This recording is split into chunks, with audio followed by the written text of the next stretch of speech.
geter pateteran swasana jagat raya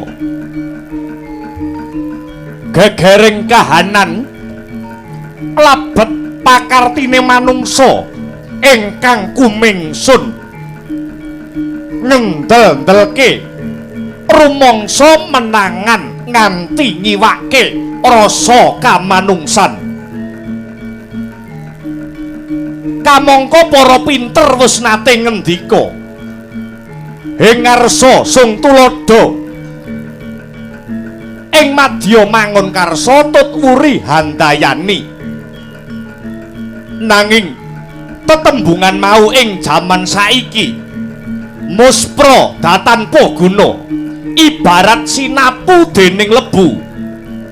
Anane mung tembung ing ngarsa ngumbar swara ing madya numpuk bondo tut wuri padha ngrogoti. Kekudung walulang macan sikut-sikutan jegal-jegalan sing kuat nindes kang sekarat sing kudune dadi patuladan ngalor ngidul adol guneman goro-goro pedhot peteng hanglimputi praja Ngamarta. Kawula cilik dirampok bandane, dibegal nyawane, ditindes nasibe.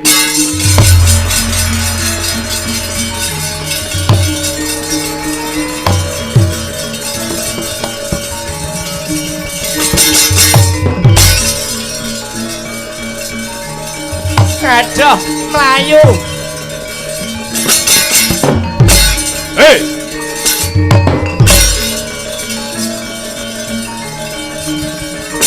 Hei!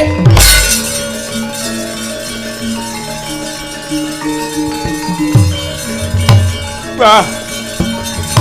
Hei! Ayo!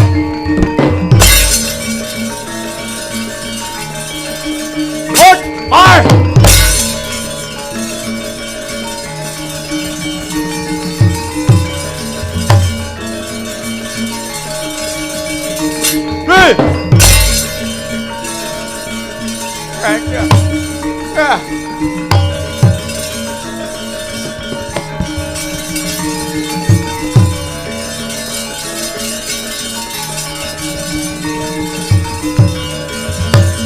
Gajah. Ah. Ah.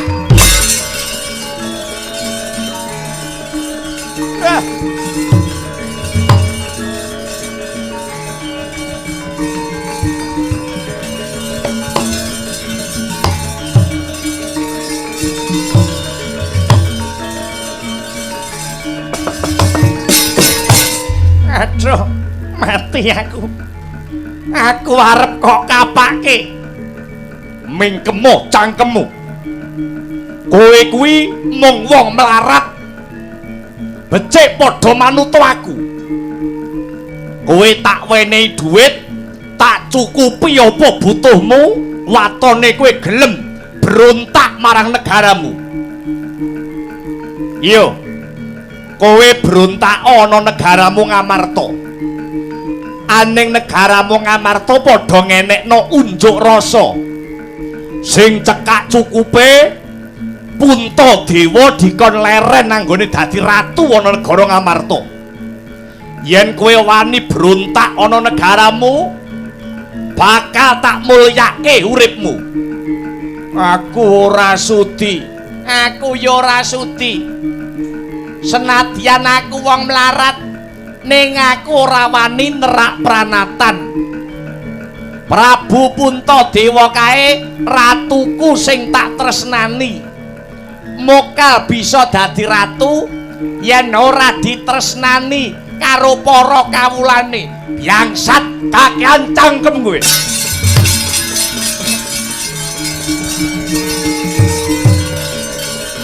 Lakon mati dening aku. Gundala. Hei! Hei!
Waduh, mati aku.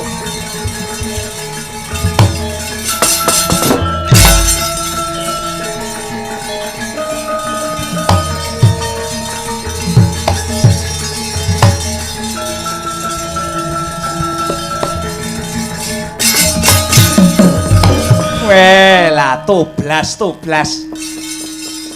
Iki aku Patih Sengkuni.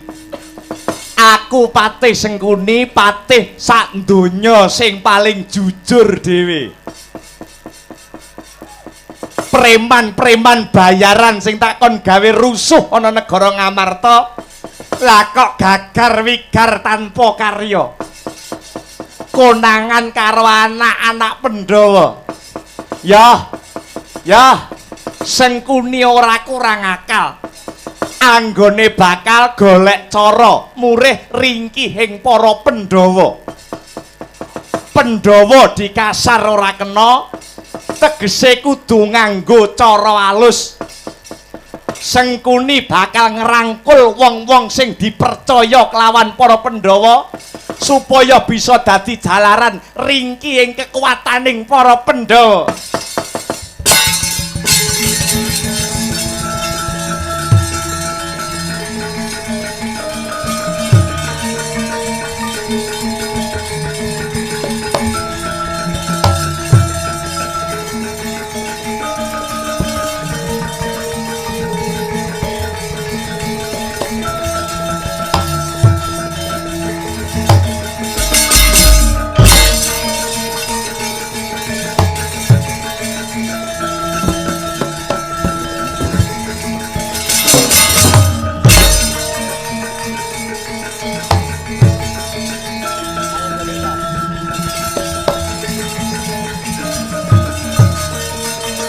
Samirana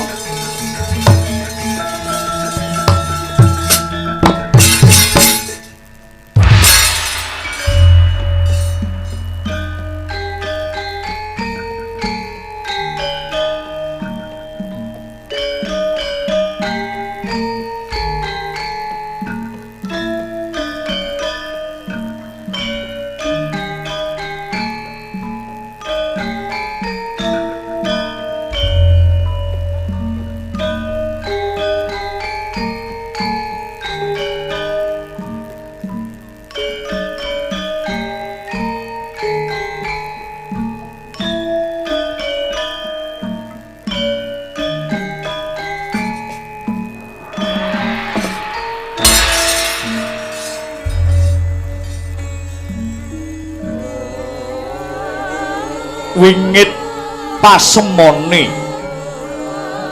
wibawa kekuwunge ngedap-edapi cahyane hanenggih punika ta pamonging tanah Jawa Sang Semar Badranaya. Sang Semar mung bisa ngelus dada Hangunjal Uswa dupi mirsani kahanan aning jagat raya.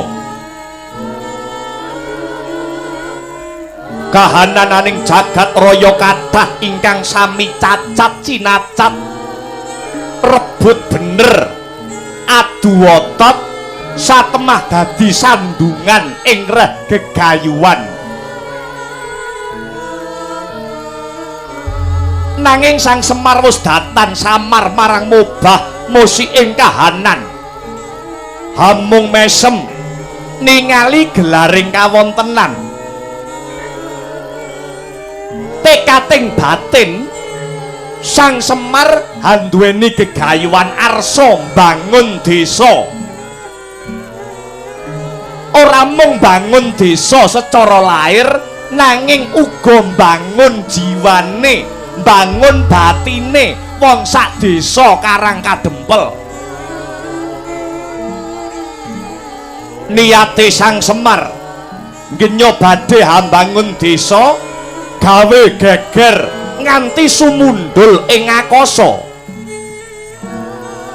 satemah tetungguling dewa nenggih Bathara Guru utusan kelawan Bathara Indra lan Bathara Brahma kinen hamrepeki sang pamong tanah Jawa.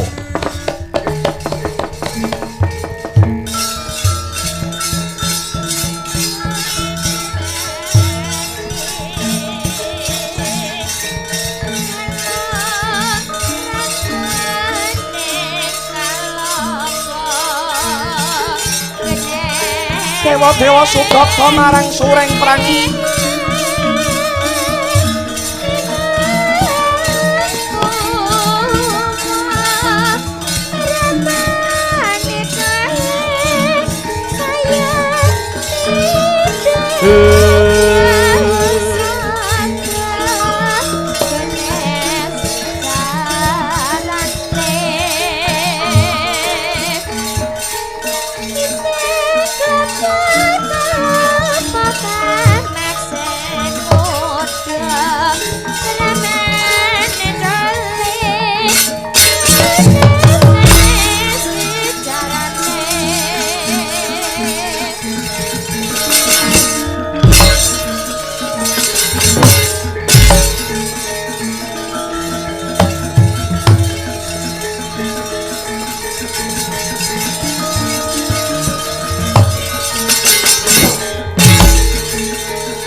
Mareka den prayitna semurire eka hambalik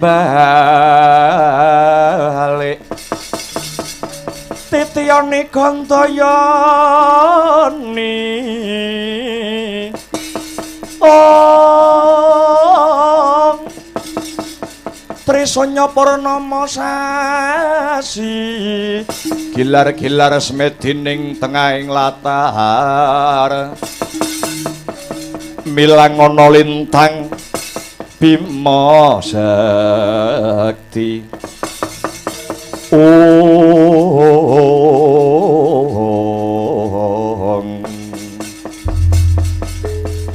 megegek ugeg-ugeg sadulita hemel-hemel lae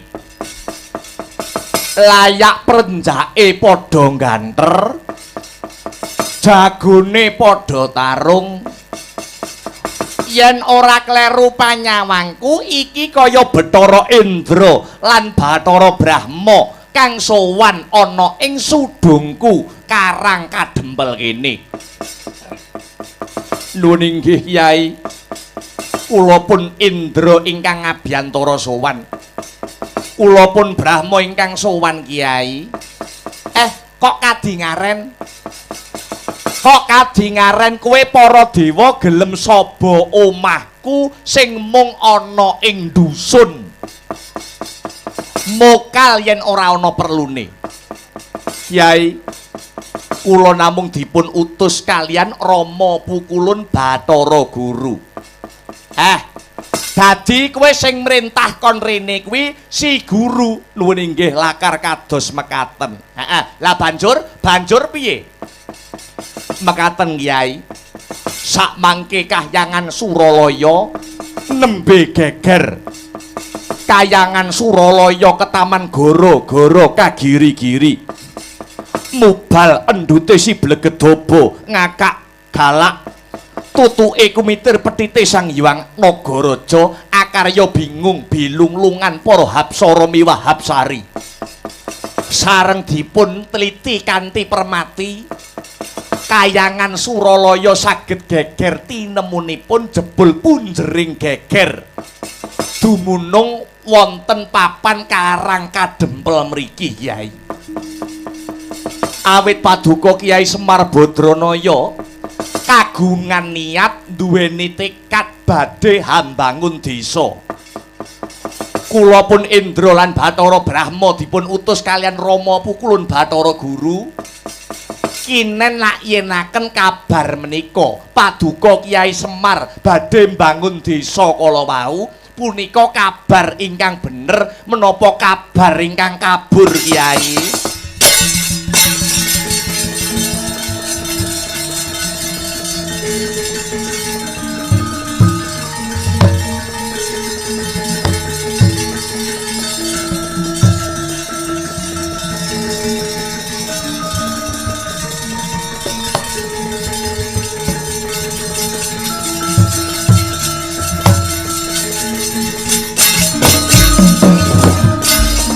Kagiatare sangat pirangu urinanggul kinempit kehempit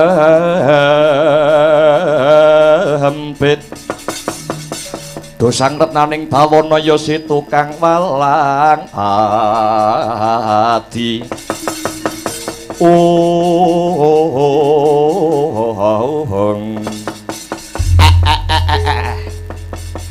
Semar wis ngira yen para dewa mesti bakal meratitisake perkara iki. Ya pancen tak dodo. Kuwi kabeh kabar sing bener kalamun to aku bakal bangun desa Indra lan Brahma. Ya jagat dewa Bathara ya jagat pangestu Nkarada Sang Kyai. Sejatinipun penapa maknanipun Paduka Kyai kok ngantos kagungan niat badhe hambangun desa. Desa pundi ingkang Paduka bangun?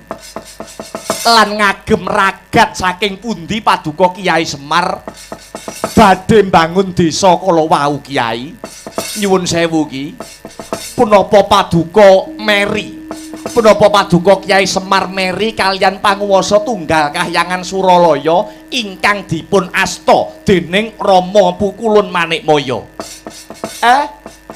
Aja cethek sing dadi pamikirmu Indra. Babar pisan atiku ora ana rasa meri senadyan to sak mrica binubut. Aku ora pengin nglungguhi kayangane para dewa. Aku ora melek karo panguwasane bapakmu ya kuwi si Bathara Guru. Lah lajeng Kyai Semar badhe bangun desa menika dasaripun menapa, wewatonipun punapa Kyai? Indra lan Brahma. Sing arep tak bangun kuwi dudu desa sing tata lair utawa desa sing magrong-magrong, nanging kabeh kuwi mung pralambang utawa simbol. Yen mung bangun desa secara lair, saiki desa ngendi-ngendi iki kabeh wis becik. Desa ngendi-ngendi saiki wis apik. Sing tak karepke mbangun desa kuwi Semar arep bangun jiwane para menungsa, jiwane para kawula sing manggon ana ing desaku Karangkadempel kene. Nata rasa lan dandani morale para kawula. Merga apa Indra lan Brahma? Merga Semar ana ing jagat raya iki wis dikodratake dadi pamonge wong tanah Jawa. Wis sak wajibe, wis sak trepe. Pamong kuwi momong karo kawulane, benerke sing kleru, njejeke barang sing bengkong, ngelingke sing padha lali. Semar yen kon nyawang kahanan saiki, aku wis ora mentala Indra. Semar wis ora mentala Brahma. Apa meneh kemajuane jaman. Saiki wis ana barang sing gedene nggur sak gegem. Barang sing gedene nggur sak gegem sing gunane kanggo nyedake wong sing adoh. Kuwi wae para manungsa ora bisa nggunakake barang mau kanthi bener lan becik. Malah ana jerone barang mau isine mung kanggo ngelek-ngelek lan nyacat padha umate pangeran. Kok gampang men ndumuk salahe wong liya?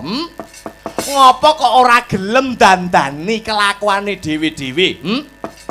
Kok ora gelem mawas diri ora gelem mulat sarira angrasa wani.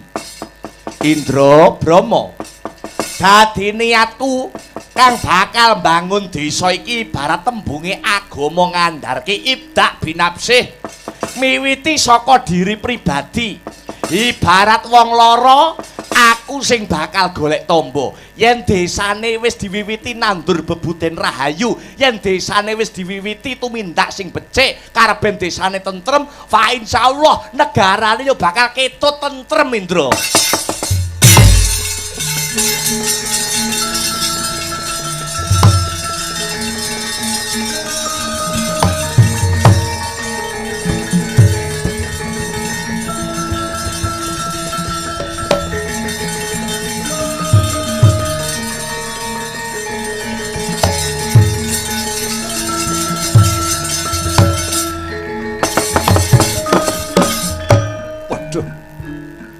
Pranyata luhur ingkang dados gegayuhan paduka Kiai.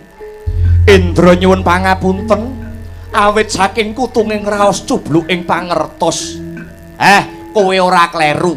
Merga kowe mung dapur utusan. Kowe mung dikongkon. Malah saiki tak jaluk anggone Semar duweni niat mbangun desa iki, bantunen ya Indra, bantunen ya Brahma. Punapa ingkang kedah kula bantu Kiai? Punapa ingkang kedah kula bantu Kiai? Mangkene. Iki sajake ana Madyapada wis akeh manungsa sing padha kelangan kiblating kautaman. Para pejabating negara racake wis padha lali karo dasaring negara. Kamangka ya mung kanthi dasar negara kuwi mau pejabating negara bisa nentremke negara miyang para kawulane. Sentana praja saiki wis ora mentingke kawulane, ning sing dipentingke mung keperluan pribadi lan golongane. Satemah ngentengke marang sambat lan panjeriting kawula cilik. Mula melu-melu wong ngelingke marang para menungsa kang padha lali marang kewajibane. Semar percaya dewa duwe cara dhewe anggone bakal ngelingke marang titahe, nanging tetepo nganggo cara kawicaksanan. Yen iki mengko kasembadan tegese Semar ora rugi anggone duweni ancas bakale mbangun desa. Prawaca dawuh pangandika paduka wa Kiai. Kalilan Indra nyuwun pamit badhe nindakaken jejibahan menika. Kula pun Brahma ugi nyuwun pamit Kiai. Duga Ginawa, ati-ati aja nganti keri ya.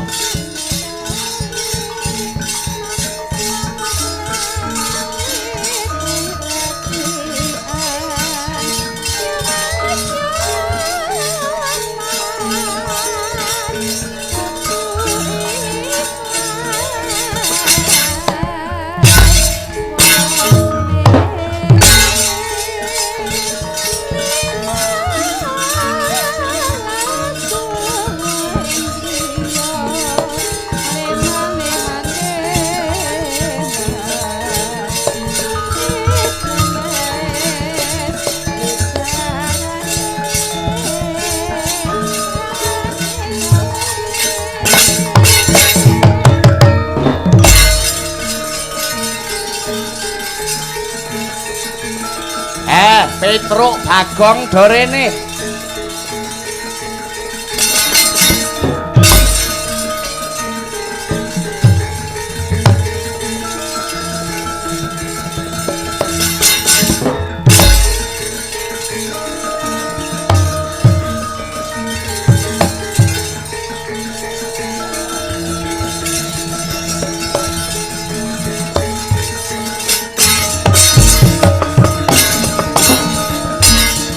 Dewa-dewa sugata marang soreng prang ngudani arum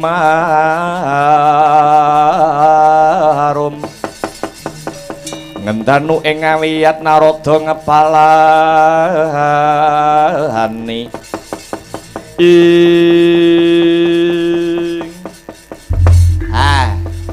Petruk wonten dawuh Bapak. Bagong. Dalem Papa. Papa. Kowe bocah loro tak timbali. Merga ana kewajiban sing kudu mbok lakoni bocah loro. Kewajiban apa lho, Pak? Kewajiban apa? Monggo kepareng-paring dawuh. Kewajiban apa, Pak? Napa ken latihan garapan anyar? Wah, jan. Siji kula loro sing dembung niku seneng nek kon mecahne notasi niku. Ora dudu perkara kuwi.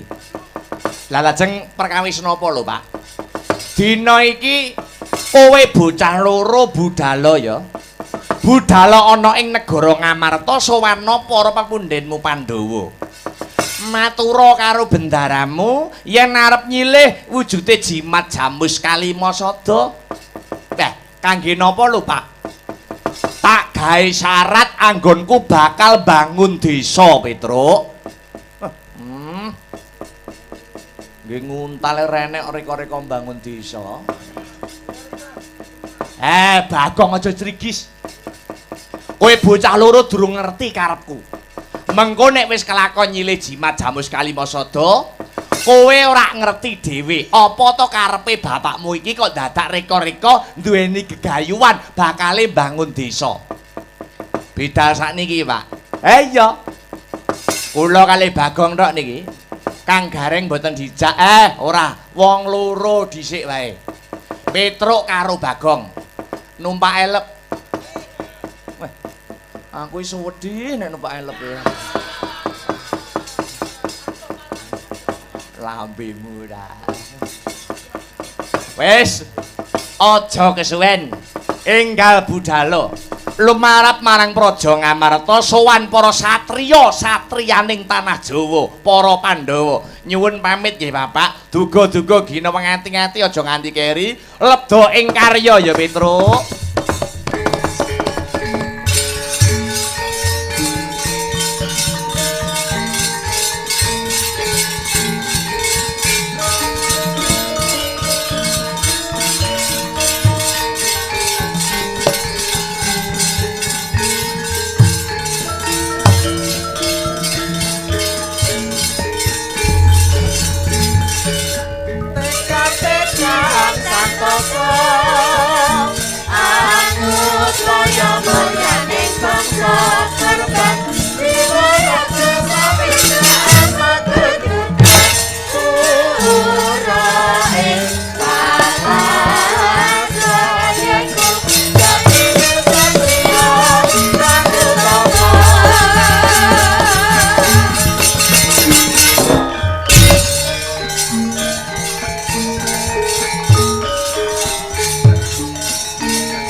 Taman Broto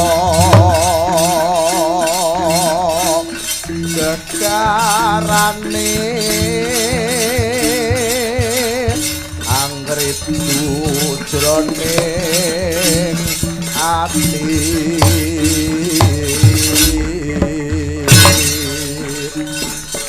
prasasat nandang muyo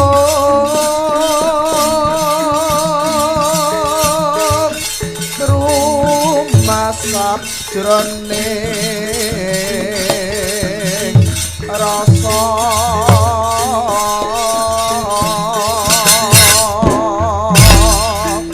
timbang burung ing tekad aluwung lebur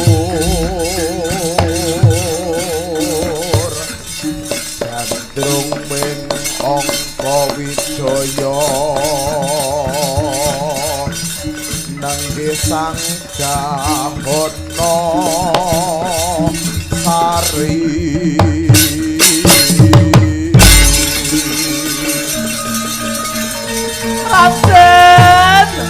Raden Abimanyu. Wah! Wah!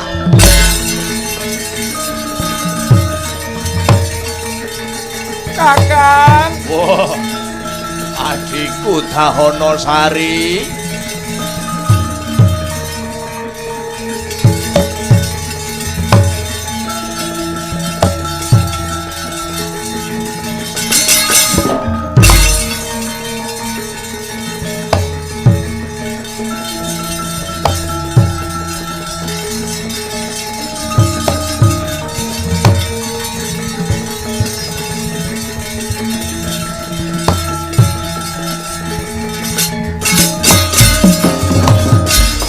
Yaksa Goro rupa ora sedeng nalendra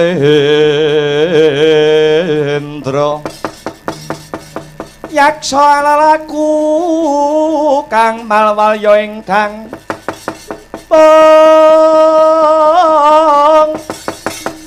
gambira marang ngisi siyung metu Prabowo Goro mawalian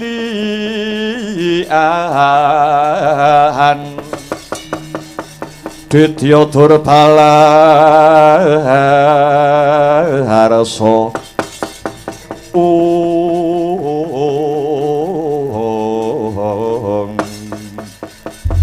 baladalah bojleng-bojleng iblis laknat padha jek-jekan kece wali kece sadat setan wali kubra adikku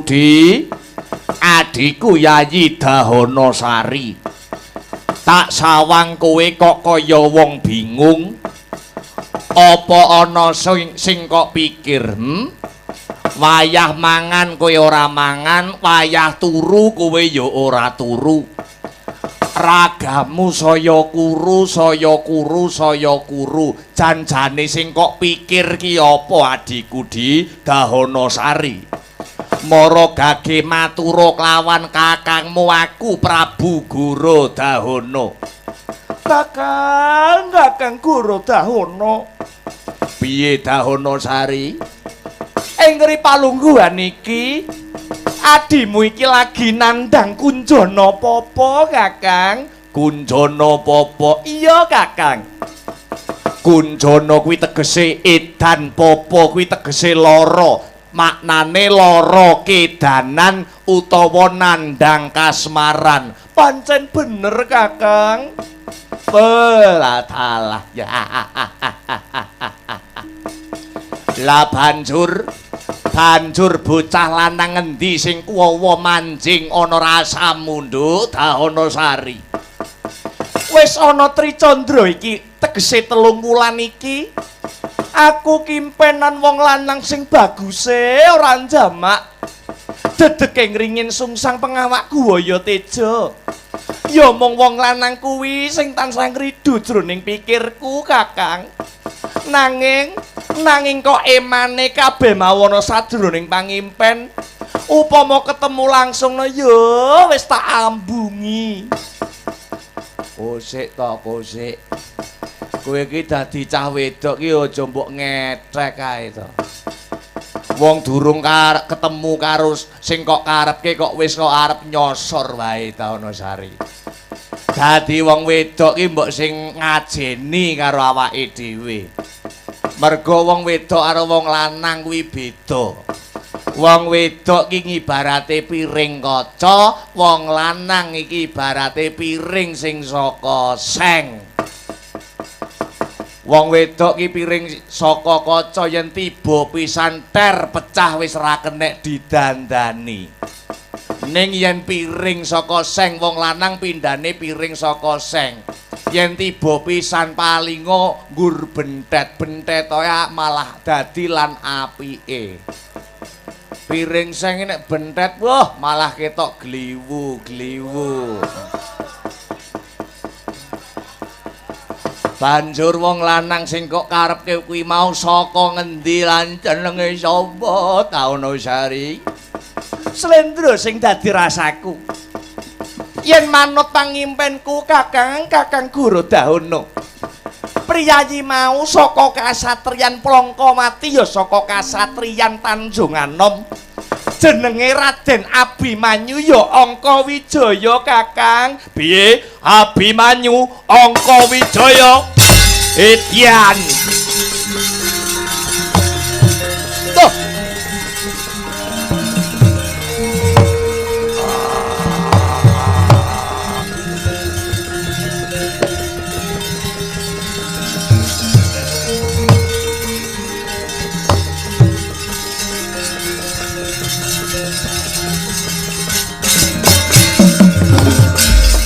Putra Pandhawa tata gati wisaya ngendriyaksa sara maruta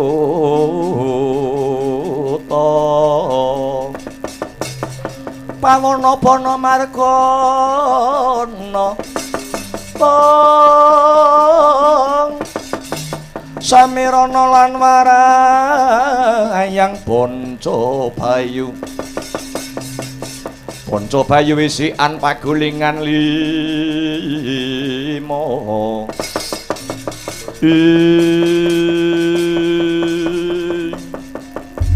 Bareng aku kandha Abimanyu, Kakang Guru Dahono kok mbranang sing dadi pasuryane ana apa, Kakang? Oh, Daunasari, Daunasari. Kowe aja ngukur borok lawas. Kowe ngerti apa ora? Abimanyu kuwi sapa? Abimanyu kuwi trah negara Mandura. Krana Abimanyu kuwi anake Dewi Sembadra. Sembadra kuwi adine wedok Prabu Baladewa. Dene Prabu Baladewa kuwi Nalendra ing negara Mandura. Amangka sejarah wis nyeritakake negaraku kene iki. Negaraku, negara Paranghagni kene iki biyen kelebu ke bawah wilayah saka negara Mandura. Sing dipimpin karo Prabu Baladewa.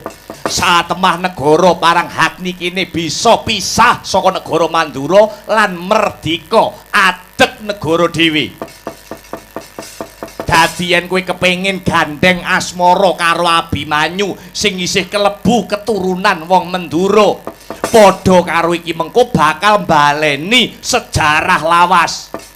Ora wurunga negara Paranghagni kene kang wis merdika dhewe. Iki mengko bakale bali dadi gedhi bale wong Mandura. Aku ora sudi, aku ora sutah yen kowe gandeng karo Abimanyu Daunasari. Dosa tyaning sun Gusti. Margiya lara asmara.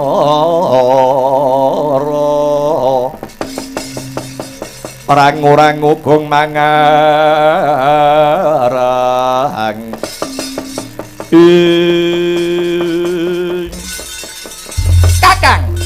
Kakang Guru Dahono, panjenengan apa ora tau krungu ana tetembungan tresna iku wuta?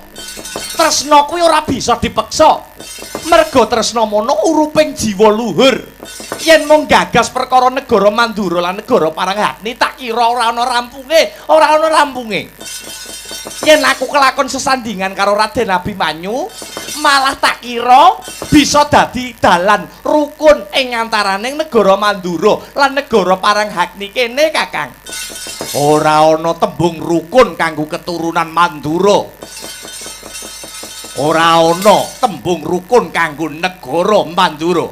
Yen kowe rabi karo Abimanyu, sisip sembire luput katuranggane. Pengapesan utawa kelemahan saka negara Paranghagni malah bisa disebar ana ing negara Mandura. Wekasane negara kene bakal gampang dibedah karo wong jaban rangkah. Aku ora condong, aku ora rumojong yen si Adi Dahanasari bakal sambung tresna karo Abimanyu. Ya, yen pancen Kakang ora sarujuk ora dadi ngopo. Nanging Dahanasari yen wis kadung tresna wani nekate. Kapal ngono mlumpat karantiya medhek. Aku njaluk pamit bakal ngupati Raden Abimanyu, Kakang.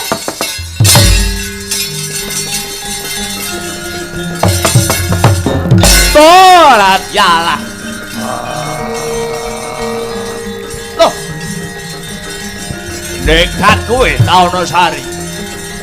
Kokok milung rene.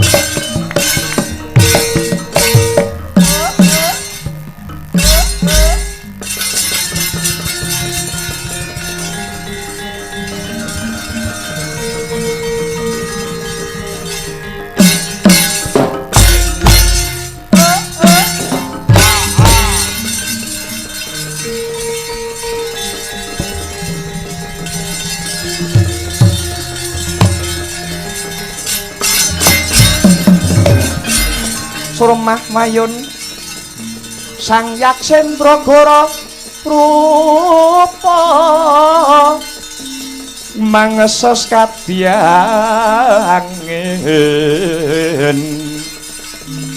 pangsempal kaprapal sela-sela kaplasa satulung mayu mangungsi kagiat kagodha kang jaga bumi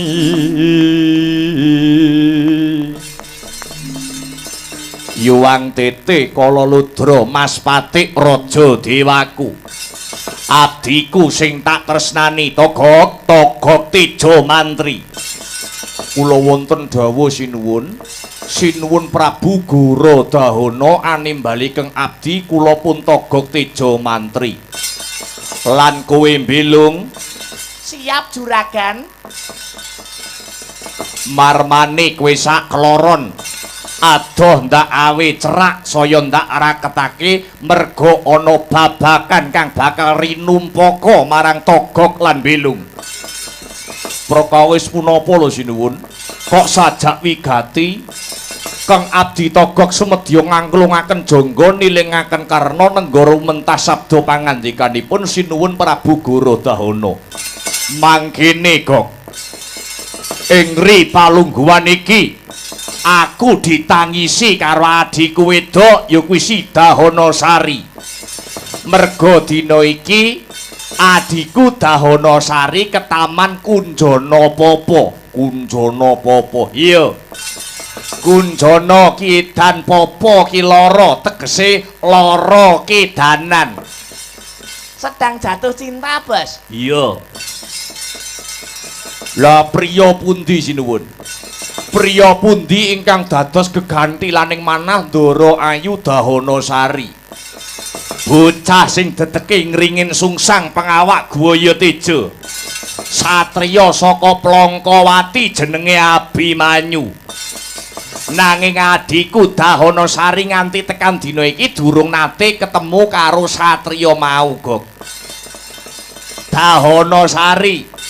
Dahanasari mung ngawruhi satriya mau lewat ngimpi utawa pasupenan. Nuwun inggih sinuwun. Pranyata pasupenanipun Kang Rayi Ndara Dahanasari menika boten lepat. Satriya Plangkawati ingkang dedegipun ngringin sungsang pengawak Gwaya Teja menika jagat boten wonten kalih inggih namung Raden Abimanyu. Raden Abimanyu niku atmajanipun panengah Pandhawa ingkang akekasih Raden Arjuna utawi Raden Janaka. Mangkono Gok, nuwun inggih. Nanging to Gok, aku ora sarujuk, aku ora madhuk yen adhiku bakal kajatu krama karo Abimanyu. Lah sababipun merga Abimanyu monotrah keturunan saka Mandura. Kamangka negara Paranghakti kene iki biyen ya klebu wilayah saka negara Mandura. Aja nganti negara sing wis merdika dhewe, negara sing wis mandireng pribadi balik dadi gedhi bale wong-wong Mandura. Mung merga nuruti katresnane si Dahanasari. Mekaten. Iya. Mula bocah Temenggung, kula wonten dawuh sinuwun. Kirapna wadyabala saka negara Paranghakni. Saperlu ngupadi utawa goleki lungane adiku ya kuwi si Dahanasari supaya gelem bali marang negarane Paranghakni. Kereken gendera barbang bareng-bareng manggon mutu mandang. Nok-nok inggih Hamid Madal Pasilan. Budal dina iki goleki Dahanasari kon mulih ana negarane.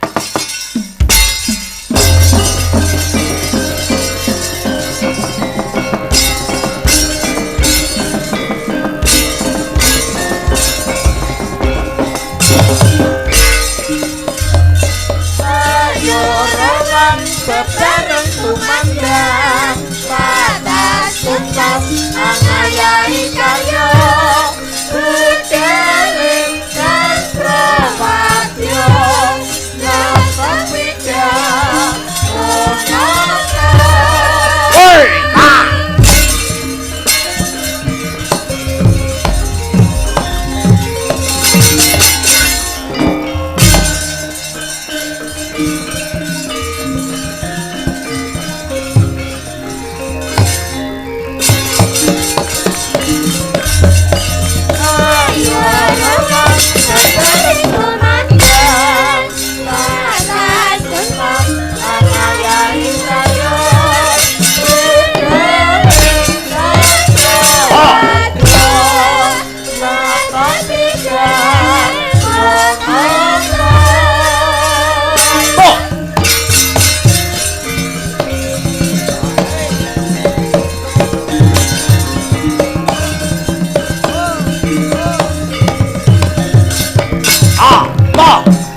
Golek pasaran ning Gemarang. Wah, wah, wah, wah, wah, wah, oh, wah, wah, wah, wah, oh,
Ah.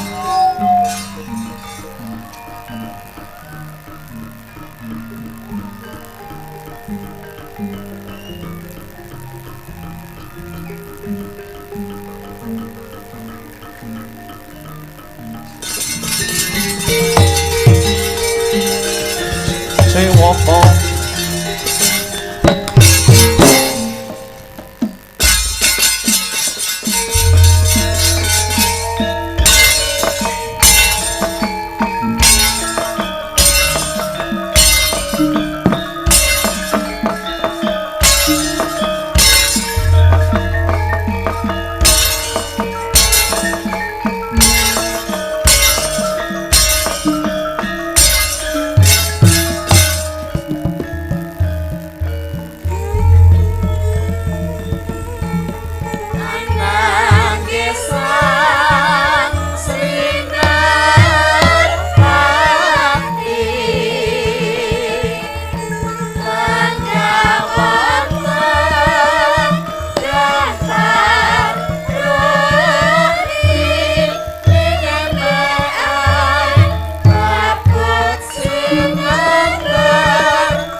mijil langenira sang nar pati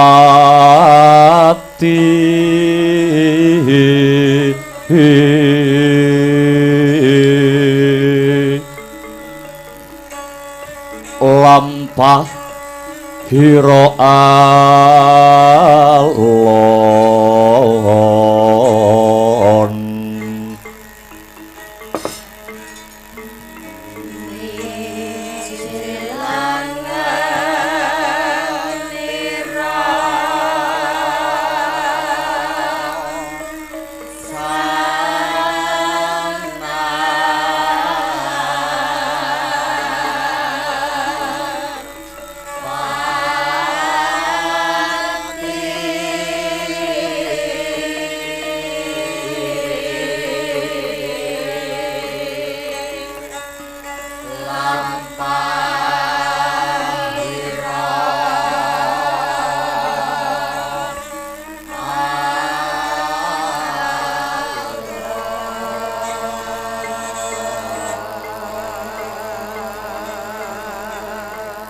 ginarabak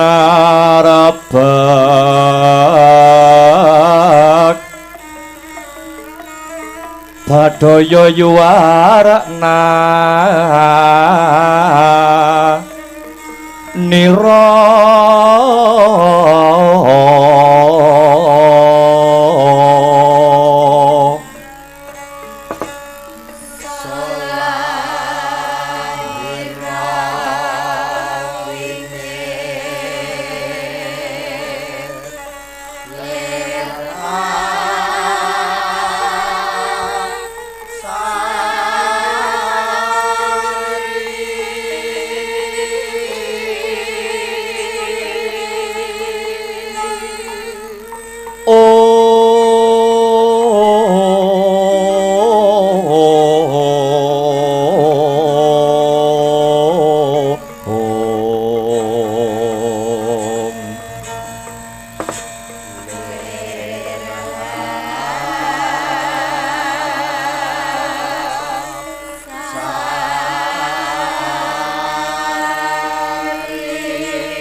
Sari Sari Om Om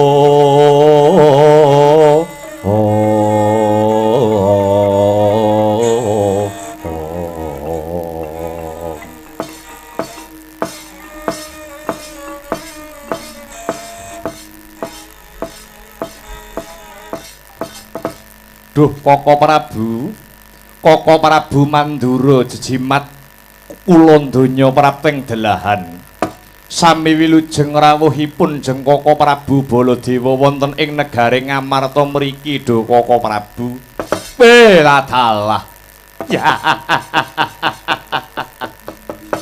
nirbaya nirsangsaya awit pangwasaning Gusti ingkang ngakarya jagat lampahipun kang raka ing Mandura boten nyandung sambi kala setunggal menapa kinanti karaharjan kinemulan keslametan Duh Yayi Koko Prabu sak rawuh paduka jeng Koko Prabu kula ngaturaken pasegahan panakrami pambagi mugi kunjuk paladalah inggih Yayi inggih dahat katedha kalingga murda seh panakraminipun Yayi Prabu Puntadewa ingkang rumentah dhateng pun Kakang ing Mandura kosok wangsulipun Yayi puja pangestawanipun pun Kakang Kewala mugi kunjuk wonten ngarsanipun Yayi Aji ing Ngamarta nuwun inggih Duh Koko Prabu gorawalan anggen kula mundi kapetekaken wonten ing jaja rumeketing wardaya miwah ana rah daging kayuwanan mboten langkung sumangga kula dherekaken lenggah ingkang prayogi Duh Koko Prabu matur nuwun Yayi karaos mboten kirang sekeca anggenipun kang raka ing Mandura anggenipun lenggah sampun mboten kirang sekeca Yayi nuwun inggih Rama Panemban Begawan Durna sami karaharjan rawuhipun Kanjeng Rama Panemban Begawan Durna wonten ing nagare Ngamarta mriki Bapa Panemban ing Sukalima mlegudhuk manyar-manyar sumololeh sumorati hawla wana dadi alas-alas dadi wana inggih Nger anak Prabu Puntadewa niskala praptanipun pun bapa ing Sakalima beda saking griya kilen ngantos negari Ngamarta tansah sinampuran kawilujengan boten nyandung rubeda sawiji punapa inggih kepareng kula ngaturaken pangabekti mugi kunjuk sahandhap pepada paduka Kanjeng Rama Panemban Durna nuwun inggih sampun kula tampian tampil bingah ing raos sing penggalih bombong gambira marwata suka jroning nala mboten langkung pangestunipun pun bapa dipun tampi nggih Nger anak Prabu Puntadewa inggih sampun kula tampi kula pundi wonten ing pasundulan dadosa jejimat paripih sumangga kula aturi lenggah ingkang prayogi bapa nuwun inggih sampun mboten kirang sekeca anggenipun pun bapa lenggah kok Nger Paman Patih Harya Sengkuni paman kawula wonten dawuh anak Angger Prabu Puntadewa sami wilujeng sakrawuhipun dhateng Praja Ngamarta mriki nggih paman. Inggih boten nyandung alangan setunggal punapa kok nggih. Kula aturi lenggah ingkang prayogi paman. Mboten kirang sekeca lenggahipun pun paman kok nggih. Sak sampunipun jenak ingkang samya pinarak, jenjem ingkang sami sumanggem, slendro ingkang raos slendro ingkang batos. Kejawi saking menika duh Koko Prabu Baladewa handadosaken kagiat garagapan raos ing manah kula nyuwun pangapunten menawi wonten kekiranganipun gupuh lungguh suguh kang sarta aruh awit anggen paduka rawuh boten paring cecala langkung rumiyin. Mila duh Koko Prabu mokal menawi boten wonten babagan ingkang wigati dene kawis tinggal sumengko pengawak bojro sigra kang mawa gita kang amengku gati. Paduka Koko Prabu Baladewa rawuh wonten ing nagari Ngamarta sarimbit kaliyan Bapa Durna lan Paman Patiharya Sengguni. Kendhih kemrungsung ing dalih kesuk panata ling kalbu daya-daya kula pun Puntadewa kepengin mangertos wigatosing pun perlu duh Koko Prabu. Permara reh manguswamya ngambrang kadikaronaning kaswasiring marga Hamalakung Risang Ganta Mastrat maca leng-leng lalu manguladi Surya mangrangsang wayah Surya mangrangsang wayah Umyus amara wayanto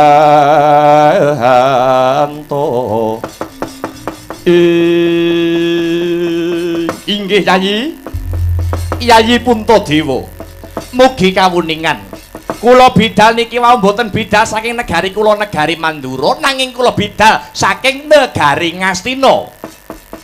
Mila kula sarimbit kalian Bapa Durna lan Paman Patiharya Sengkuni. Lah apa ta wigatine perlu kula sowan wonten ing negari Ngamarta mriki?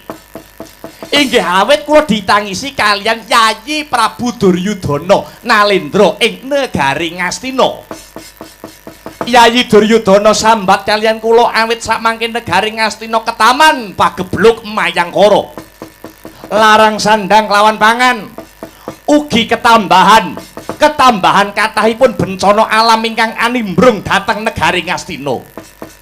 Wiwit saking bumi horeg banyu segara ingkang mumbul wonten ing daratan kang sarta gunung ingkang hanyembur lahar. Sedaya kala wau mahanani mawut para kawula ingkang mapan wonten ing Praja Ngastina. Mila Yayi sakmangke Yayi Duryudana sakurawane butuh bantuan saking paduka Yayi Puntadewa sak Pandhawane. Duh Koko Prabu pripun Yayi?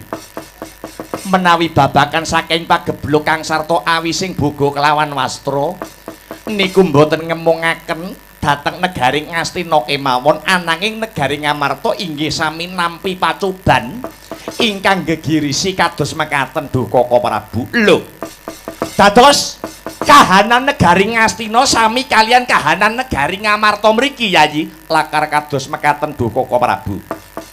Pagebluk dereng saged sirep negari Ngamarta ketambahan pacoban nuwun inggih punika Ngamarta sakmangke nembe kecalan geden-geden. Lho sing ical napa Yayi Prabu? Ingkang ical nuwun inggih Yayi kula Panengah Pandhawa satriya Madukara pun Janaka utawi Arjuna.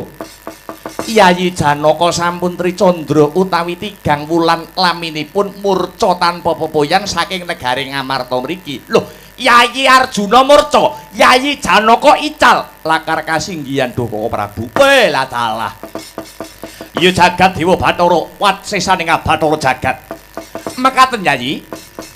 Sak menika Yayi Duryudana nampi wangsit saking dewa. Mbok menawi negari Ngastina saged pulih kados wingi uni, yen to saged boyong wujudipun jimat jamus kalima sada. Yayi Paduka Yayi Puntadewa menika kondhang kaunang-unang kajara saintenging jagat raya Nalendra sing sabare kliwat ukur turta duweni watak ora mentalan Aja ta mung bandane, nyawane bakal diwenehke yen to pancen ana sing njaluk. Mila saking menika Duh Yayi, kula nyuwun mulunge ngati paduka Yayi Puntadewa, mboten ketang sewulan rong wulan jimat jamus Kalimasada badhe kula ampil wonten ing negari Ngastina. Minangka syarat pulih lan waluyaning kahanan negari Ngastina ingkang sakmangke nembe ketaman Pagebluk Mayangkara. Inggih namung wonten asta paduka Yayi Prabu Puntadewa kanthi pancatan, kanthi lantaran jimat jamus Kalimasada kahanan negari Ngastina saged paluya jati temah nirmala Yayi.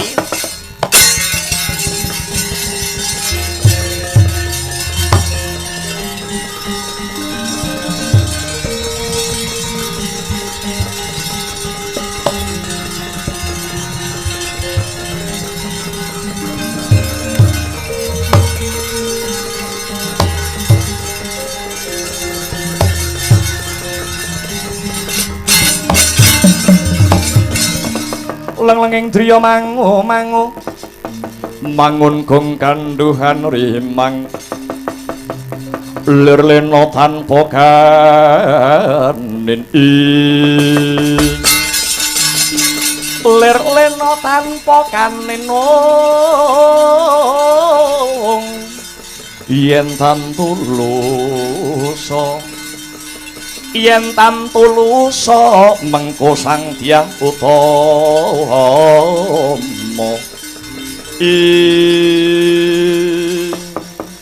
lah ing kono to wau lagi eca kang ledeng wawan pangandikan kasaru gegering pasiban jaba gegering jawi labet pisowananira petruk kantong bolong repepeh gawe cingak kang sami mulat.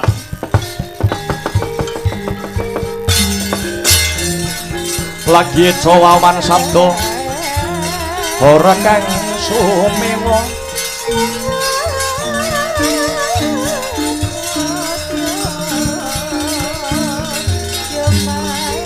gegering pasewakan wonten pirata mata putra tilar pandangan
iku saknyatane gunjang serat pinanggung mungkin monaluri rineka muni pinanggung kirangan berasakan biarsi nanti sesindenan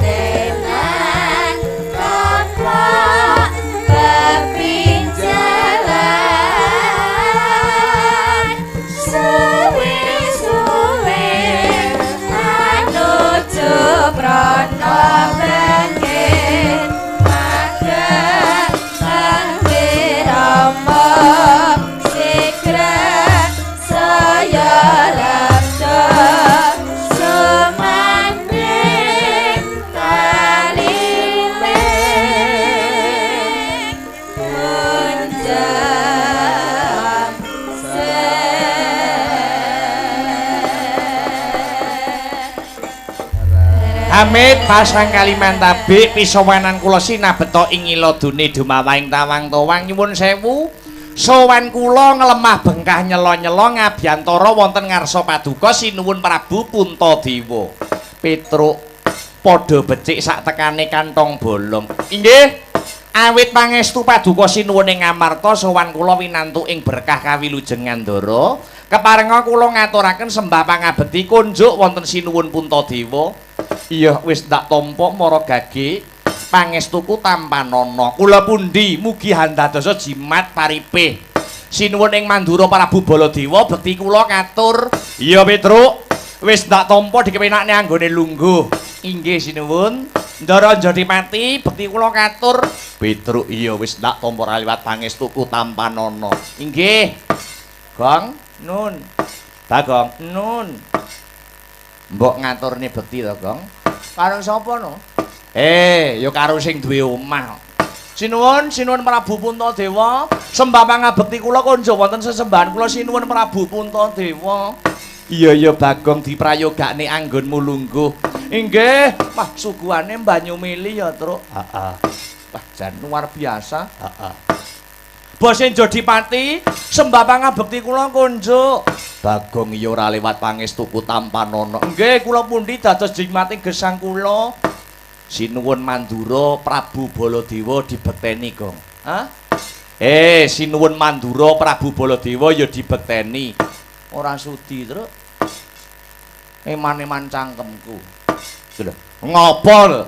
Aku ki adegan kaya ngene iki wis hafal kok. Adegan ngene iki aku wis hafal. Apal piye? Engko awake dhewe medhaya utawa mertamu ana ing negara Ngamarta. Heeh. Kok enek siji Prabu Baladewa, loro Durna, telu Sengkuni. Engko keri-keri mesti enek gegeran. Sak nomer kuwi. Wis to. Litenono. Aku iku lino ndelok wayang kok, Dak. Wis ndang matur apa butuhe? Ya, wis manut kowe. Petruk ana wigati apa dene Petruk sumamana Bagong sowan ana ing Stinggil Ngamarta kene. Nggih. Cekak aos kemawon ngaten nggih sinuwun bares mawon. Nek jamake wong eluhur Petruk niki dinuta ning gandeng sing ngutus kula niku mung sak dapur Bapak Semar. Kula cekap dikengken kalian Bapak ngaten kemawon.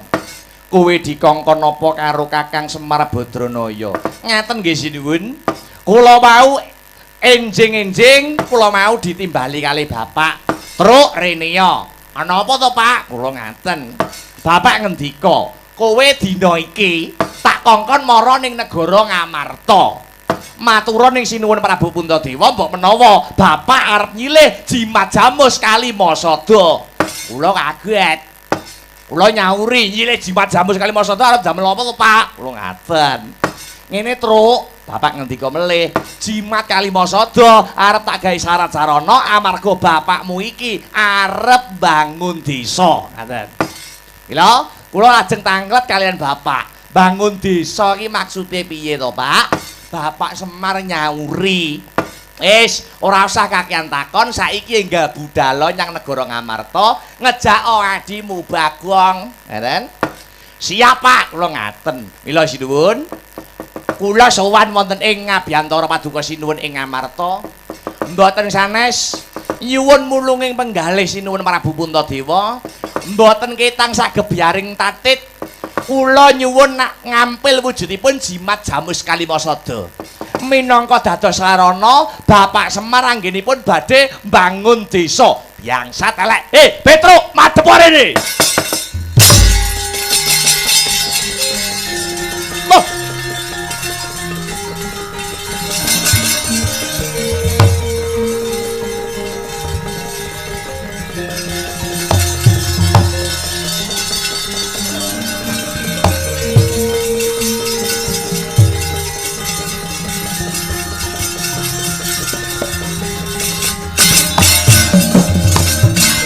Semangka hanggrus rusumbar lindu bumi kunjing kemaluduk guntur ketuk umop kang coloni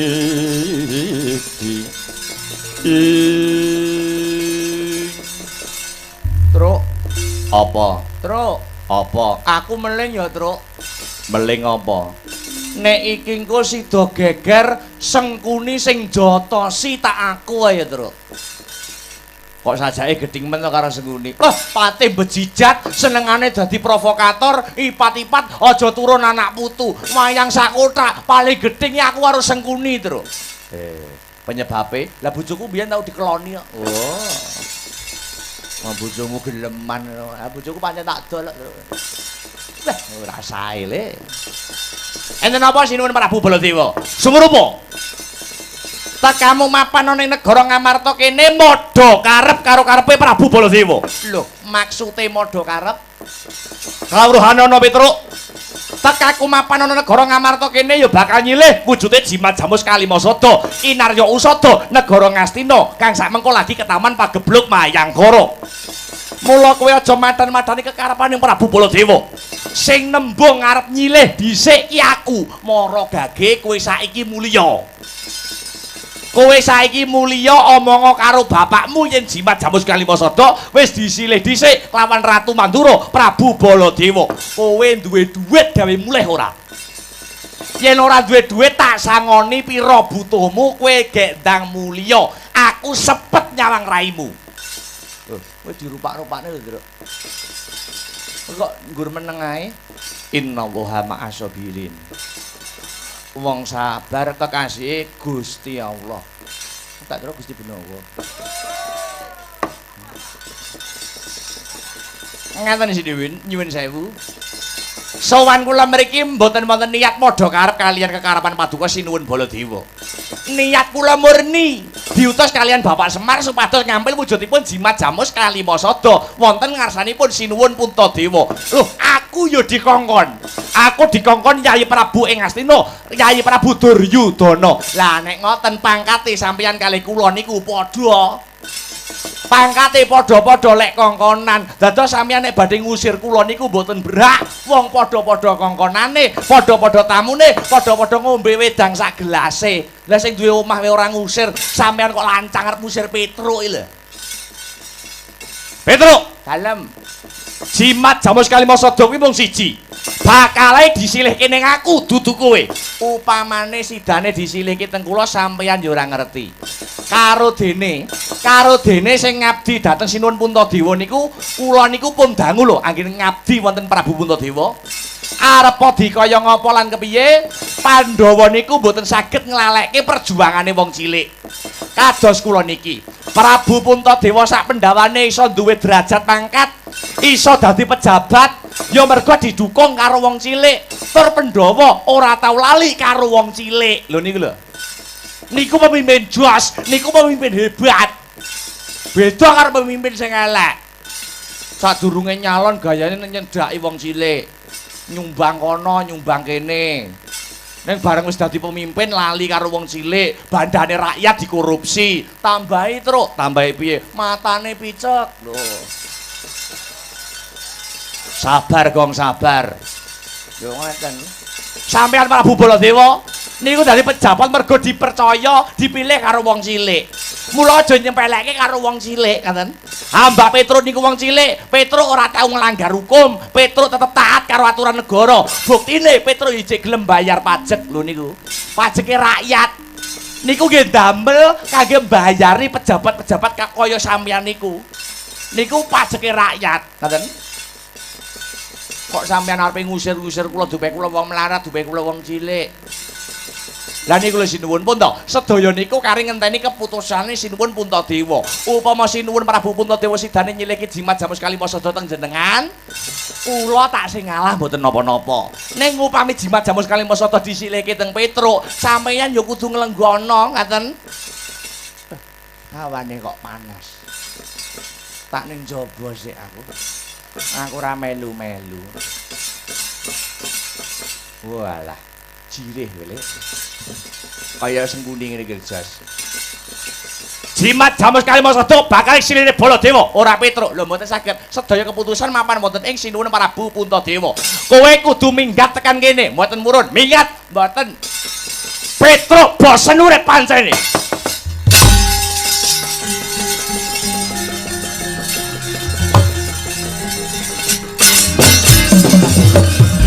wis malaning rak leketing jagat gelagaing bumarus maning jajelan sukertaning bawana. Petruk yang satelek cekak cukupe Petruk wani karo Prabu Baladewa. Lho kepeksane kula nggih wani kalian sampeyan. Arepa dikaya ngapa lan kepiye laire dhisik Petruk timbang jenengan. Sampeyan jamane isih cilik sing momong kula lho. Sing nedusi kula. Bareng saiki dadi wong kondang.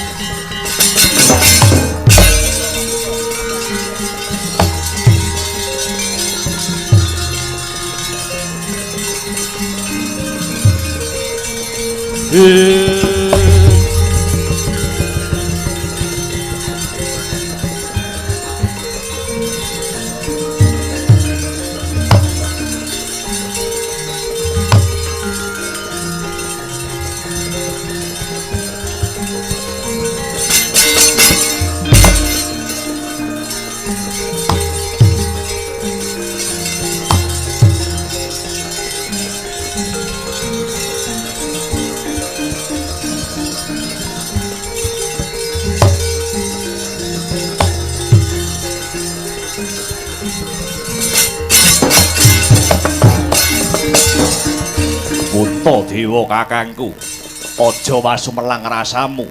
Purba wasesa pasrahna marang aku Werkudara kang bakal jumangkah kang sarta kumerembyah misah antarane Kakang Baladewa lan Petruk kantong bolong. Iya Yayi, aja ninggal kawaspadan. Pun Kakang bakal manjing ana sanggar pamujan meminta pituduhing Gusti. Baya sapa kang pantes diampili wujuding Jamus Kalimasada? Iya. Yayi Nakula lan Sadewa, wonten dawuh Kakang Mas. Wonten dawuh Kakang Mas. Muga antuk pengasih saka Gusti Kang Maha Asih. Bubarna kang padha gantung seba pun Kakang Arsa kundur hangedaton. Nuwun nggih dhateng sendika ngestaken dawuh. Sabet biar katalika wau wis paripurna pangandikane Sang Buminata Prabu Puntadewa Giya Jengkar Harsa kundur hangedaton. Bawane Sang Nalendra kaerang-erang candrane.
suasana pada malam hari ini. Wah, hebat, luar biasa. Subhanallah walhamdulillah wala ilaha illallah wallahu akbar. Ambekan sakwetara leren luwih dhisik ya, Ndruk, ngestokke dawuhmu, Mak. Sadurunge matur sing akeh-akeh kang sarta lelagon kang maneka warna. Luwih dhisik ngucapake rasa syukur kunjuk marang Gusti kang murbeng dumadi. Iya. Gusti Allah Subhanahu wa taala, Tuhan yang Maha Esa Hyang Widiwasa. Wo ngono ya, Mak. Sebabe apa, Yung? Sabab Gusti kang murbeng dumadi isih malembarake berkah lan nikmate ya kuwi wujude nikmat sehat, nikmat sempat, nikmat iman. Heeh. Mokal tanpa nikmating pangeran aku Kang Sartolimbo bisa manunggal lan tetunggalan ana ing adicara bengi iki. Wah iya. Iya ya Mak iya ngestokke dawuh. Heeh. Banjur bengi iki ngadani adicara apa? Acarane ya kuwi tidak lain dan tidak bukan. Iya. Ya kuwi adicarane kuwi bersih dusun kang kagelar dening para warga masyarakat ingkang lenggah mapan ana ing Dusun Winong, Desa Winong, Kecamatan Gemarang, Kadipaten Madiun. Wo ngono. Iya. Bersih dusun utawa ana sing ngarani sedekah bumi. Heeh. Cara mbiyen ana sing ngarani nyadran. Heeh. Ana daerah liya sing ngarani rasulan. Heeh. Intine padha. Bersih dusun. Heeh. Bersih dusun, bersih kuwi resik, Nduk. Iya. Dusun ki wis ngarani. Iya. Ora mung ngresiki dusune, ora mung ngresiki desane. Iya. Sing sipate lair, heeh. Ning uga ngresiki batine. Wo, ngono ya, Mak. Iya. Bersih dusun, bersih desa, nyadranan, sedekah bumi. Iya. Sing kagelar setahun pisan. Iya. Minangka sarana ajang kanggo introspeksi diri, metani karo kesalahane dhewe, mulat sarira hang rasa wani. Wo, ngono ya, Mak. Heeh. Menawa duweni keluputan karo tangga teparo, ayo mulai saiki padha-padha nyuwun ngapura. Mula adicara bersih dusun utawa sedekah bumi sing maune ora tau kumpul karo tanggane, ya dadi gelem kumpul karo tanggane. Wo, ngono ya, Mak. Heeh. Mergo adicara syukuran kaya ngene iki kena kanggo ajanging silaturahmi ngraketke tali paseduluran. Wo, iya. Iya ya, Mak, iya. Heeh. Tembunge agama nate ngandharke piye? Sok sapa sing seneng nyambung tali silaturahmi ngraketke tali paseduluran? Heeh. Pak insyaallah bakal dijembarke rezekine, didawake umure. Wo, ngono ya, Mak. Heeh. Iya, ngestokke dawuh. Heeh. Aku saiki bakal takon karo Biyung. Takon babakan apa, Nduk? Tradisi sing kaya mengkene ujube bersih dusun utawa sedekah bumi, syukuran nyukuri nikmate Gusti kang murbeng dumadi. Heeh.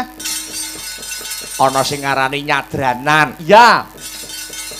Jane tradisi sing kaya mangkene iki cengkah utawa berlawanan apa ora karo ajaran agama to, Mak? Yen rumangsaku ora kok, Nduk. Ora. Merga wis pilah ing antaraning agama kelawan tradisi. Oh ngono. Iya. Lah agama kuwi dhewe, iya. Kuwi dipérang dadi loro, Heeh. Ana loro kuwi apa wae, Mak? Siji, ya kuwi tuntunan, heeh. Angka loro tatanan. Oh ngono. Heeh. Agama dipérang dadi loro, siji tuntunan, angka loro tatanan. Iya. Lah yen tuntunan kuwi aturan utawa paugerane awake dhewe anggone manembah marang sing gawe urip utawa tembunge agama ngarani hablum minallah. Wo, ngono. Lah yen tatanan kuwi paugeran piye carane awake dhewe tumindak becik ana ing pasrawungan. Tembunge hablum minanas, srawung padha padaning umating Gusti Allah Subhanahu wa taala. Wo, ngono ya, Mak. Iya ya, heeh. Lah yen tradisi kuwi dhewe duweni teges adat sing lestari diatur lumantar tutur. Wo, ngono. Heeh. Dadi adicara bersih dusun utawa sedekah bumi utawa nyadranan ngene iki kalebu tradisi ya, Mak. Ana, Nduk. Maton tradisi mau ora tabrakan karo angger-anggering agama, tak kira ora enek eleke. Wo, ngono. Wong dasare tradisi kuwi iki tinggalane para leluhur lan pepundhene awake dhewe sing wis bersifat positif. Wo, tinggalane para leluhur sing wis nyuwarga, tinggalane para pepundhen kang wis jinempono ing angin cinandhi ing ngawiyat. Heeh, ning sifate positif. Oh ngono. Heeh. Lah saiki piye carane, Nduk? Aku karo Limbuk, sing dadi generasi penerus. Iya. Wajib nerusake nguri-uri Kang Sarta ngurip-urip wujude tradisi kuwi mau. Oh, iya. Heeh. Mula aku bakale meling marang anakku Limbuk. Meling babakan napa, Mak? Jaman sing saya maju, jaman sing saya serba canggih. Jaman sing saya maju kaya mangkene iki awake dhewe harus bisa memposisikan diri kalamun to agama, budaya, adat kuwi beda. Ning bedane semua itu, bedane kabeh mau harus menjadi kekuatan negara kita, negara Indonesia yang diikat dengan kalimat Bhinneka Tunggal Ika, Tanhana Dharma Mangurwah. Wah, iya ya, Mak. Karo meneh iki sasine ya wis masuk sasi kemerdekaan. Bulan Agustus, bulan kemerdekaan. Iya, Nduk. Uga aja lali lho, Nduk. Piye? Mbok sak terpe lamun awake dhewe bengi iki ngaturke panuwun kang tanpa upama. Terima kasih yang sangat banyak. Oh, ngono ya, Mak. Iya. Kunjuk sapa bae? Ayo kunjuk pepundhene awake dhewe. Iya. Ingkang winengku kinurmatan Bapak Kepala Desa, Bapak Lurah, Bapak Agus Nurwakid. Oh, ngono ya, Mak. Iya. Kang Sarta ngaturaken panuwun ingkang tanpa pepindhan. Kunjuk sapa pepundhenku no? Sapa? Bapak Ketua BPD, Pak Priyono. Oh iya, sing mau sore wis jagongi awake dhewe ning pondokan, jagongi awake dhewe ana ing transit. Oh ngono. Heeh. Pak Priyono. Iya. Pak Priyono iki priyayine sing ndi, wonge sing ndi. Wis pokoke wonge sing gales ireng ya wis kuwi Pak Priyono. Oh ngono. Heeh. Iya ya, Mak. Heeh. Wah jan luar biasa. Wah grapiak semanak kok, Nduk. Pak Priyono. Heeh. Wah, monggo Mas Dalang. Niki Mas Dalang. Oh iya, heeh. Suguhi dedaran. Heeh. Leh manggak-manggakane mungkuk-mungkuk. Wah ya. Pak Priyono. Pak Priyono. Niki Pak Dalang. Dahare monggo niki. Ndang to Pak Dalang, ndang jumuk, ndang imbu to Pak Dalang. Aku ora imbu-imbu mergo urung enek sendoke ngono, Nduk. Urung enek sendoke, heeh. Nek manggak nek mungkuk-mungkuk. Heeh, Pak Priyono. Heeh, luar biasa. Antusias Kang Sarta apresiasine. Ya. Kang Sarta ngaturaken panuwun dumateng Bapak mriki, Pak Kasun mriki. Pak Kasun, Pak Andri Wibowo, Bapak Ketua Panitia Bersih Dusun, Pak Sumaji ingkang wau sonten inggih sampun kepareng paring dawuh. Oh ngono, lumebere, Nduk, sumrambahe. Iya.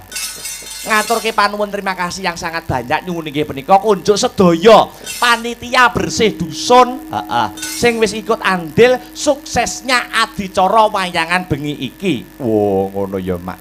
Iya. Uga ora lali ngaturke panuwun kang tanpa pepindhan kunjuk seluruh warga masyarakat. Iya. Ingkang lenggah ana ing dusun Winong, Desa Winong, Kecamatan Gemarang, Kadipaten Madiun. Iya. Kang wis menehi kapercayan. Iya. Marang awake dhewe sak kanca supaya atur panglipur gelar-gelir gantung gong wayangan ana ing adicara bengi iki. Oh, ngono ya, Mak. Wah, luar biasa. Warga Winong ketok guyub rukune, warga Winong ketok kumpake ya, Mak. Dasare ya wis nyawiji dadi siji. Kanggo dilambari, didasari nganggo rasa kerukunan. Ngenekke wayangan tanpa nganggo rukuning tumraping warga masyarakat kabeh ora bakal iso kelakon, Nduk. Wah, ngono. Mula ing antarane sing duwe dhuwit, iya. Sing duwe dhuwit, sing ora duwe dhuwit, sing duwe pemikiran, sing duwe tenaga, kudu biuk dadi siji. Iya. Manunggalke TKT, iya. Manunggalke cipta rasa budi kawan karsa, iya. Kaya sing tak omongke mau ngarep. Oh, ngono. Merga ora ana gaman sing paling ampuh kejaba mung gaman persatuan dan kesatuan. Wah, iya ya, Mak. Iya, wajib tinulodo lan pantes sinudarsana. Ngene iki jane wis didanai liwat dana desa ning ditambah urunane para warga masyarakat. Mergo gelar wayangan ngene iki ya kuwi ora sithik, Nduk, ragate, biayane iki ora sithik. Oh, ngono. nganti direwangi urunan. Mula ya mau wis parang dawuh Pak Kepala Desa, Pak Lurah, nek urunan aja angel-angel nggo taun ngarep. Oh, ngono. Iya, heeh. Mriki napa nggih wonten urunan sing wonge sing wangel jak urunan napa nggih wonten? Oh, iya lho wis nyauri kuwi lho. Heeh.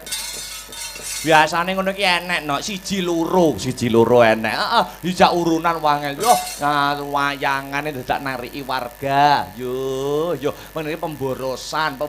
Lah dalah tibake bareng wayangan tenan. Biasane ngono nontone paling ngarep biasane lho. Biasane ngono kuwi. Wah iya. Iya ya, Mak. Heeh. Iya, alhamdulillah. Heeh. Tradisi sedekah bumi utawa bersih dusun gelar adicara wayang ngene iki jane ya tidak terlepas saka tinggalane para wali-wali biyen ya, Mak. Wah iya nduk wis cetha kuwi. Heeh. Bersih dusun kok ana sajene. Iya. Iki kadangkala ana sing menyalahartikan. Heeh. Sajen kuwi saka tembung sajian. Heeh. Sajian untuk siapa? Ya kanggo awake dhewe sing urip iki. Oh ngono. Filosofine. Oh ngono. Heeh. Maknane apa? Filosofine apa? Tumpeng. Heeh. Kuwi tegese metune kudu sing lempeng. Oh ngono. Heeh. Metune donga kudu lempeng nyang sapa? Nyempeng nyang Gusti Kang Maha Kuwasa. Oh ngono. Heeh. Lah nek ana buceng ki mlebune kudu sing kenceng. Oh. Buceng mlebune kudu sing kenceng. Oh, tegese apa? Tegese mlebune kudu sing kenceng kuwi, mlebune donga. Wo, heeh, mlebune donga kudu kenceng, tegese tenanan. Donga ki yen tenanan, Nduk. Heeh. Pak insyaallah apa sing disuwun kabeh bakal diijabahi karo Gusti Allah Subhanahu wa taala. Wah, iya ya, Mak. Iya. Mula ayo bareng-bareng disuwun ya, Nduk. Iya. Muga-muga sak rampunge adicara wayangan dan seluruh rangkaian adicara bersih dusun, Dusun Winong sumrambahe desa Winong, dadi papan wilayah sing baldatun thayyibatun warapun ghafur, Gemah Ripah Lojinawi, Kertotototoro Harjo Murah Sandang lawan pangan, iya. Cinaketa ing kamulyan tinebena saka bencana alam. Allahumma amin ya robbal alamin.